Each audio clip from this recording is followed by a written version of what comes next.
이제 프로그램이란 무엇인가? 앞에서 간단하게 설명했듯이 컴퓨터는 스스로 어떤 작업을 하진 못합니다. 그래서 사람이 컴퓨터에게 어떤 일을 하도록 이제 명령을 이제 내리게 되는데요. 컴퓨터가 어떤 일을 수행하기 위해서 일련의 어떤 명령들을 모아놓은 것을 우리가 이제 프로그램이라고 이제 이야기하게 됩니다. 뭐 간단하게 이제 예를 들어보면 여러분들도 이 수업을 듣게 되면 이제 최종적으로 이제 성적이 나가게 될 텐데요. 성적 처리를, 컴퓨터를 이용해서 성적 처리를 해야 된다라고 했으면, 그 성적 처리를 컴퓨터한테, 야, 성적 처리해! 라고 이렇게 그냥 얘기하면 컴퓨터는 어떻게 해야 될지를 모른다는 것이죠. 그래서 세세하게, 성적 처리하는 과정을, 자세하게 알려줘야 됩니다. 컴퓨터한테. 그래서, 10명의 시험 성적이 있다면, 10명의 시험 점수를 키보드를 통해서 입력받아. 그 다음에 입력받은 점수를 다 더해서 평균을 구해. 그 다음에 그 10개의 성적 중에서 가장 높은 점수를 찾아. 그 다음에 또 10개의 성적 중에서 가장 낮은 점수를 찾아. 뭐 이런 식으로 이제 컴퓨터에게 일일이 자세하게 이제 무엇을 해야 될지를 알려주는 것이죠. 그리고 마지막으로 그렇게 해서 구해진 평균과 그 다음에 최고 점수, 그 다음에 최저 점수를 화면에 출력해. 이렇게 하면 이제 최종적으로 컴퓨터가 그 작업을 수행을 해서 결과를 사용자에게 알려주게 된다는 것이죠. 그래서 이런 식으로 컴퓨터가 무엇을 할지를 이렇게 명령을 차례대로 이렇게 기술을 해서 모아놓은 것을 우리가 프로그램이다라고 생각을 하시면 될 것 같습니다.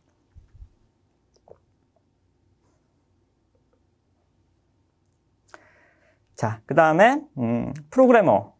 프로그램이라고 하는 것에 ER이 붙어 있죠. 앞에서 설명했듯이 ER은 뭐뭐 하는 사람, 뭐 이런 의미를 갖게 되죠. 그래서 우리가 프로그램을 만드는 사람을 이제 프로그래머라고 이제 부르게 됩니다. 실질적으로 내용이랑은 상관없을 수도 있는데요. 여러분들 상식으로 좀 알아두시면 좋을 게, 최초로 이제 프로그래머라는 타이틀을 가진 사람이 누구일까? 그러니까 최초의 프로그래머가 누구일까?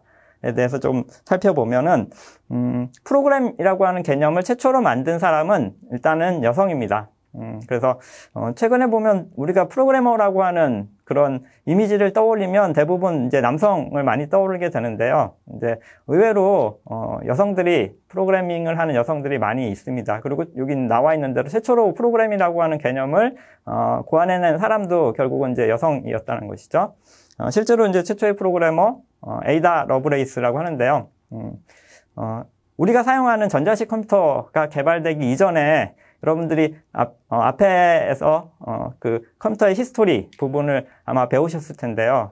기계식 컴퓨터, 그러니까 전자식 컴퓨터가 나오기 전에 이제 기계식 컴퓨터들이 등장을 하게 되는데요. 그 중에 이제 베비지의 해석기관이라는 기계식 컴퓨터가 개발이 됩니다. 그래서 그 해석기관에 매료돼서 그 에이다 러브레이스가 그 해석기관을 이용을 해가지고 프로그램이라고 하는 개념을 개발을 하게 됩니다. 그래서 현대적 컴퓨터가 나오기 이전에 약 100년 전에 함수 또는 서브루틴이라고 부르는 함수 서브루틴 또는 반복, 루프, 그다음에 분기, 점프 이런 프로그램의 여러 가지 핵심적인 개념들을 고안하고 정리를 하게 됩니다.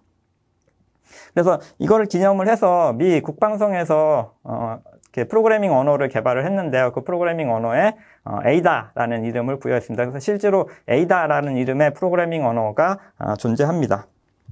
그래서 여기 이 수업을 들으시는 분들 중에 많은 분들이 이제 여하고들이 있을 텐데요. 여성분들도 프로그래머라고 하는 게 남성만의 그런 그 능력이 아니라는 것을 잘 인지하시고 여러분들이 프로그램에 관심을 가지고 관심을 가지고 노력을 기울이시면 좋을 것 같습니다.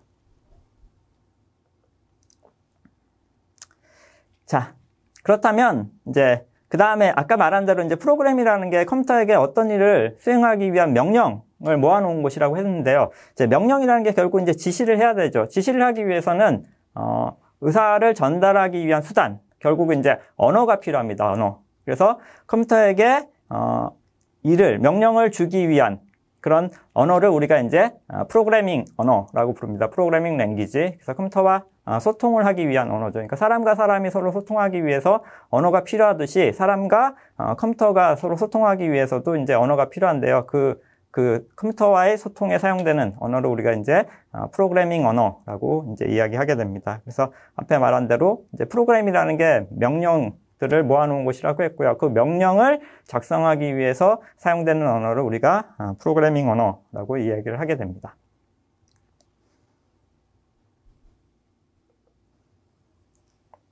자, 그렇다면 프로그래밍 언어를 조금 더 세분화돼서 살펴보도록 하겠는데요. 일단 프로그래밍 언어가 이렇게 조금 나누어집니다. 일단 제일 먼저 기계어, 머신 랭귀지라고 하는 언어가 나오게 되는데요. 앞에서 잠깐 설명했듯이 전자식 컴퓨터는 그 정기적인 신호에 의해서 동작을 하게 되고요. 그 다음에 정기적으로 ON, 1, 그 다음에 정기적으로 OFF, 0, 두 가지 신호를 가지고 동작을 한다고 했습니다. 그래서 실질적으로 컴퓨터가 이해할 수 있는 그 언어는 0하고 1, 숫자 0, 1, 두 숫자를 가지고 구성된 언어만을 이해를 할 수가 있습니다. 그래서 컴퓨터가 이해할 수 있는 언어, 이것을 우리가 이제 기계어, 머신 랭귀지라고 부르게 되는 것이죠. 근데 이제 사람이 컴퓨터에게 명령을 하기 위해서는 컴퓨터가 이해할 수 있는 말로 이제 명령을 줘야 되는 것이죠. 그래서 0100, 뭐 0001, 뭐 이런 식으로 이제 이진수로 된 명령들을 컴퓨터한테 입력을 해줘야 되는데 이게 사람이 이해하기에는 너무 어렵다라는 것이죠.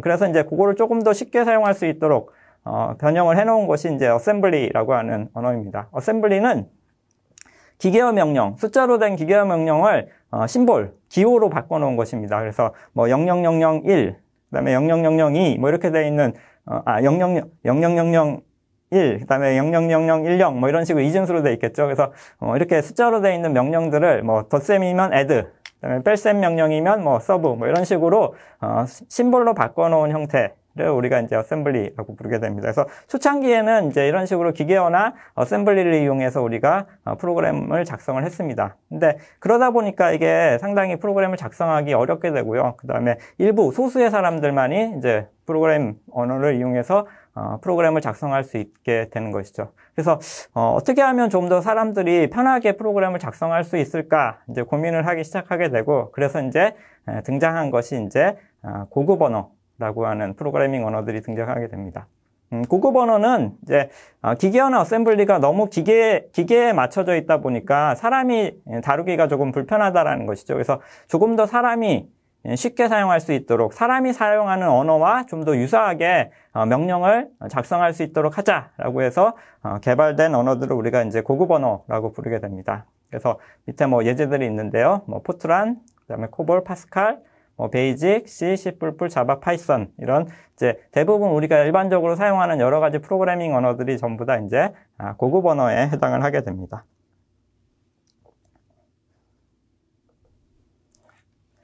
자, 근데 여기서 한 가지. 아까 앞에서 컴퓨터는 0, 1, 기계어만을 인식을 할 수 있다라고 했습니다. 근데 이제 사람이 좀 더 편하게 프로그램을 작성하기 위해서 고급 언어를 개발하고 이제 사람의 언어와 유사한 형태로 이제 명령을 내린다라고 했죠. 이제 그렇게 해서 명령을 내리면 컴퓨터는 이해를 할 수가 없다는 것이죠. 컴퓨터는 여기 그림에 있는 대로 뭐 0100, 0100, 뭐 이런 식으로 이진수로 명령을 줘야지만 이제 그 명령을 이해해서 이제 작업을 처리할 수 있는데, 사람이 이해하기 쉬운 형태로 이제 명령들을 작성을 하게 되면 고급 언어로 그거를 이제 기계한테 던져주면 컴퓨터는 이게 무슨 말인지 이해를 할 수가 없다라는 것이죠. 그럼 어떻게 컴퓨터는 고급 언어를 이해해야 할까요? 네.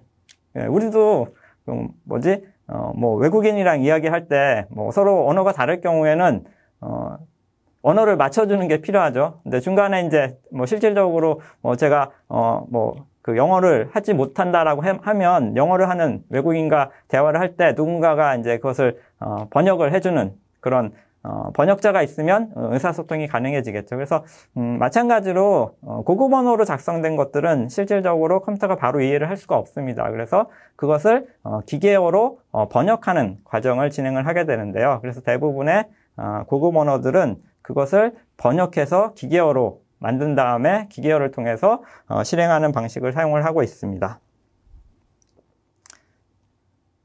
자, 그렇게 해서 고급 언어가 기계어로 번역되는데요. 그 기계어로 번역되는 방식이 조금 몇 가지 방식이 있는데요. 그 몇 가지 방식들을 조금 살펴보도록 하겠습니다. 첫 번째는 이제 컴파일러라고 하는 번역기를 이용하는 것인데요. 컴파일러는 우리가 그 고급 언어로 명령들을 쭉 작성하면 그것을 컴파일러에게 주면 컴파일러가 그것을 기계어로 한 번에 싹 번역을 합니다. 기계어로 번역을 하면 이제 010100 뭐 이런 식으로 이제 이진수로 된 기계어 명령들이 쭉 나오게 되죠. 그러면 그런 기계어 명령들을 번역된 기계어 명령들을 이제 실제로 컴퓨터에서 실행해서 결과를 얻게 되는 그런 방식으로 그 실행되는 그런 방식이 이제 컴파일러를 이용한 고급 언어입니다. 그래서 고급 언어를 컴파일러가 한 번에 전체를 이제 기계어로 번역을 하고요. 그렇게 해서 기계어로 번역된 것을 가지고 우리가 필요시마다 실행해서 결과를 얻을 수 있는 방식이 이제 컴파일러를 이용하는 방식입니다. 그래서 이렇게 컴파일러에 의해서 번역된 그런 결과물을 우리가 이제 보통 이제 실행 파일, executable이라고 하죠. 실행 파일이라고 해서 이제 바로 실행 파일을 우리가 선택을 하게 되면 프로그램이 동작하는 형태가 된다라는 것이죠.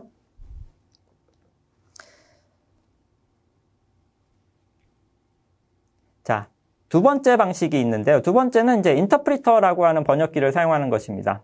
인터프리터도 이제 번역을 해주는데요. 얘는 컴파일러랑은 다르게 원시 코드를 번역을 해서 바로 인터프리터가 실행을 해줍니다. 그래서 결과를 바로 출력을 하게 되는 것이죠. 그래서 중간에 이제 기계어로 번역된 번역본이 존재하지 않고 그냥 원시 코드를 고급 언어로 작성된 원시 코드를 인터프리터가 번역을 한 다음에 바로 실행을 해서 결과를 출력을 해줍니다. 이게 이제 인터프리터를 이용하는 방식이 되겠죠. 그래서 앞에 이제 컴파일러를 이용하는 방식과 뒤에 두 번째 이제 인터프리터를 이용하는 방식이 있는데요.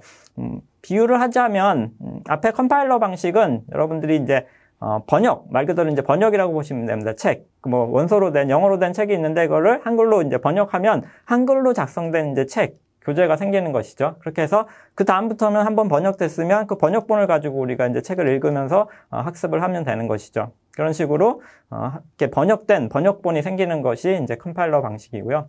인터프리터는 그 동시 통역, 그러니까 실시간 통역이라고 보시면 됩니다. 그러니까 그 고급 언어를 읽어서 해석해가지고 바로 실행을 해주는 것이죠. 그래서 우리가 뭐 국제회의나 이런 데서 또는 뭐 아까 말한 대로 외국인과 대화를 할 때 중간에 이제 그 통역이 있으면 통역이 한 문장 한 문장을 바로 번역해서 상대방에게 알려주죠. 그런 식으로 이제 컴퓨터에서도 똑같이 고급 언어를 인터프리터가 한 문장씩 번역을 해가지고 기계어로 바꾼 다음에 바로 실행을 한다라는 것이죠. 그렇게 해서 동작하는 방식. 그래서 번역과 그 다음에 뭐 통역 이렇게 구분해서 인터프리터와 또는 그 컴파일러와 인터프리터를 이렇게 비유해서 생각을 하시면 될 것 같습니다. 근데 두 가지 방식이 왜 두 가지 방식이 존재하는가, 이게 장단점이 좀 있습니다. 그래서 컴파일러 뭐 간단하게 설명하면 컴파일러 같은 경우에는 한 번에 이제 기계어로 번역된 번역본이 생기기 때문에 그 다음부터 이제 실행할 때 굉장히 빠르게 실행이 됩니다. 여러분들도 원서 대신에 번역본이 있으면 번역본은 바로 그냥 눈으로 읽으면 바로바로 내용을 확인을 할 수가 있죠. 빠르게 내용을 확인을 할 수 있죠. 그에 반해서 이제 인터프리터 같은 경우에는 그 통역을 하는 사람이 한 문장씩 계속해서 번역을 해주기 때문에 이게 시간이 조금 오래 걸리게 되죠. 그래서 실행할 때 시간이 조금 오래 걸린다는 그런 단점이 있습니다. 그래서 실행 속도 측면에서는 이제 컴파일 방식이 조금 더 빠르고요. 자, 근데 이제 두 번째로 그러면 인터프리터는 단점만 있느냐, 그건 아니고요. 인터프리터가 가지는 장점은, 자, 인터프리터가 존재하면 원시 코드를 바로 실행해서 결과를 얻을 수 있다는 것이죠. 이게 무슨 말이냐면 우리가 앞에서 이제 기계어라고 하는 표현을 사용했는데 실제로 기계어가 하나만 존재하는 것이 아니라 여러 개의 기계어가 존재합니다. 그러니까 중앙 처리 장치에 따라서 서로 사용하는 기계어가 다르고 또 운영 체제에 따라서 기계어로 실행 파일이 만들어지는 과정이 다르기 때문에 서로 호환이 안 된다는 것이죠. 그래서 만약에 뭐 컴퓨터에서도 실행되고 또 스마트폰에서도 실행되고 또는 맥에서도 실행되고 이렇게 여러 군데서 실행되는 프로그램을 만들려면 각각의 환경에 맞게끔 다 컴파일을 따로 별도로 해줘야 됩니다. 그래서 컴파일돼서 결과물이 생기지 않으면 해당 시스템에서는 실행할 수가 없다라는 것이죠. 근데 그에 반해서 인터프리터는 인터프리터가 하나만 있으면 그 각각의 시스템에 인터프리터만 존재하면 그냥 원시 코드 가지고 바로바로 결과를 얻을 수 있다는 것이죠. 그래서 빠르게 여러 시스템에서 프로그램을 실행해서 결과를 얻을 수 있다는 장점이 있습니다. 그래서 시스템에 종속적이지 않고 독립적으로 프로그램 개발이 가능하다라는 그런 장점을 가지고 있는 것이죠. 그래서 서로 장단점이 있기 때문에 용도에 맞춰서 우리가 인터프리터 방식의 언어를 사용할 수도 있고 또는 컴파일 방식의 언어를 사용할 수도 있습니다.